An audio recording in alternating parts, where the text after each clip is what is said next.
8 फेरों का 8वां वचन। स्वाति ने इसी साल शहर के कॉलेज से पढ़ाई पूरी की है और अब उसके लिए जगह जगह से रिश्ते आने लगे हैं। स्वाति से ज़्यादा उसके रिश्तेदारों को उसकी शादी की चिंता है, इसीलिए जो भी स्वाति के घर आता वो किसी नए लड़के की खबर ज़रूर ले आता। अरे दीदी, ये फोटो देख के बताओ कैसा है। राहुल नाम है लड़के का, मेरी सहेली की बहन का बेटा है। अपनी स्वाति के साथ एकदम प्यारी जोड़ी लगेगी इसकी। ज़रा दिखाना, फोटो तो बढ़िया लग रहा है। कोई गलत आदत वादत तो नहीं है ना इसे? और कमाता कितना है? अरे कोई गलत आदत नहीं है दीदी, आप कहो तो एक मीटिंग करवा देती हूँ, फिर सब कुछ फाइनल कर लेना। हाँ हाँ, ये सही कह रही हो तुम। संडे को स्वाति के पापा भी घर पे ही रहेंगे। बुआ फिर वहाँ से चली जाती है और रात को स्वाति की माँ उससे कहती है, स्वाति बेटा, आज कमला बुआ ने एक लड़के की फ़ोटो दिखाई है। संडे को वो लोग मिलने आ रहे हैं, तैयार हो ना तुम बेटा? अरे मम्मी, आप कहाँ कमला बुआ के चक्कर में आ जाती हो? अभी इतनी जल्दी कोई शादी वादी नहीं करनी है मुझे। अरे बेटा, अच्छा लड़का है, बुआ जानती है उसे अच्छे से। हाँ स्वाति बेटा, एक बार मिल तो लो, बाद में देखेंगे आगे क्या करना है। वैसे तो कमला रिश्ता लाई है तो मना करने का तो कोई सवाल ही नहीं उठता। संडे की सुबह होती है और कमला बुआ राहुल और उसके मम्मी पापा को लेकर स्वाति के घर आती है। अरे आइए आइए भाभी, इसे अपना ही घर समझिए, इनसे मिलिए। ये मेरे भैया और ये मेरी भाभी हैं। नमस्ते भाभी जी, ये है हमारा लड़का राहुल, सरकारी नौकरी की तैयारी कर रहा है ये। वैसे आपकी बेटी कहाँ है? अरे स्वाति बेटा, बाहर आ जाओ। वैसे कितनी पढ़ाई की है स्वाति ने? जी, पोस्ट ग्रेजुएट है हमारी बेटी साइंस में। ये सब तो ठीक है, पर घर संभालना जानती है या नहीं? हमें कौन सी इससे नौकरी करवानी है, नौकरी तो मेरा बेटा करेगा ही। पर मैंने इतनी पढ़ाई की है और आप चाहती हैं कि मैं घर पर ही बैठी रहूं? अरे स्वाति बेटा, ये बड़ों की बात में तुम कहाँ बोल पड़ी? हम सब देख लेंगे क्या करना है क्या नहीं। हम तो इसी बात में विश्वास करते हैं कि घर के लड़कियां घर में ही रहे तो ज़्यादा अच्छा रहता है।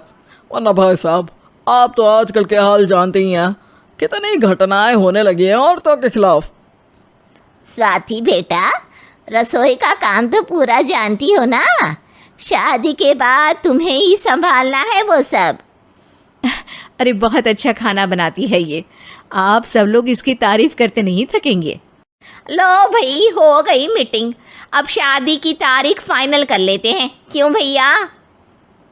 भाई, हम तो पंडित जी से चर्चा करने के बाद ही तारीख फाइनल करेंगे। सालों से हम उनकी बातें मानते हुए आ रहे हैं। लड़के वाले और कमला बुआ की बातें सुनकर स्वाति एकदम नाराज़ हो जाती है और उसे लगने लगता है कि शादी के बाद उसे घर पर ही बैठना पड़ेगा। लेकिन घर वालों के आगे उसकी एक नहीं चलती और उसे शादी के लिए हाँ कहना पड़ता है। शादी का दिन आ जाता है और सब मंडप में जमा होते हैं। अब फेरों का समय हो गया है, अब कन्या अपने वर से 7 वचन मांगेगी। आप किसी धार्मिक आयोजन में जाएं तो मुझे भी ले जाएंगे। आप मेरे माता पिता का भी बराबरी से सम्मान करेंगे, हमेशा मेरा साथ निभाएंगे। आपको दोनों परिवार की जिम्मेदारियां बखूबी निभानी होगी।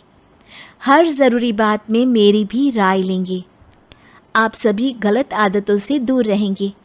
आप मेरे अलावा किसी और औरत से कोई गलत संबंध नहीं बांधेंगे। ये 7 वचन पूरे हुए, वर क्या तुम्हें ये सारे वचन मंजूर है? जी हाँ पंडित जी, मैं सारे वचन अच्छी तरीके से निभाऊंगा। अरे वाह वाह, बढ़िया तरीके से सब काम संपन्न हो गया।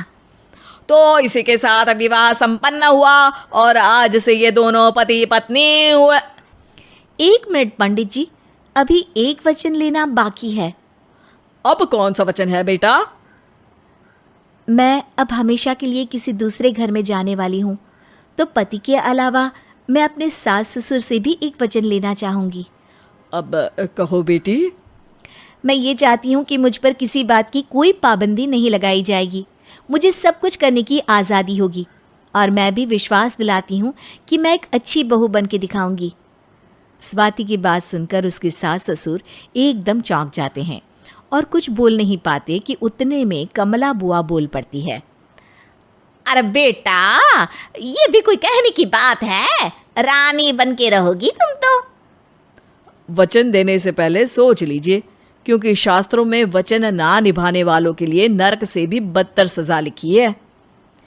स्वाति की चालाकी से वहां मौजूद सब लोग प्रभावित हो जाते हैं और लोगों में बदनामी ना हो जाए, इस कारण स्वाति के सास ससुर को उसे वचन देना पड़ता है। अरे कैसी अपशकुन वाली बातें कर रहे हैं आप पंडित जी? हमें मंजूर है बेटा तुम्हारी शर्त।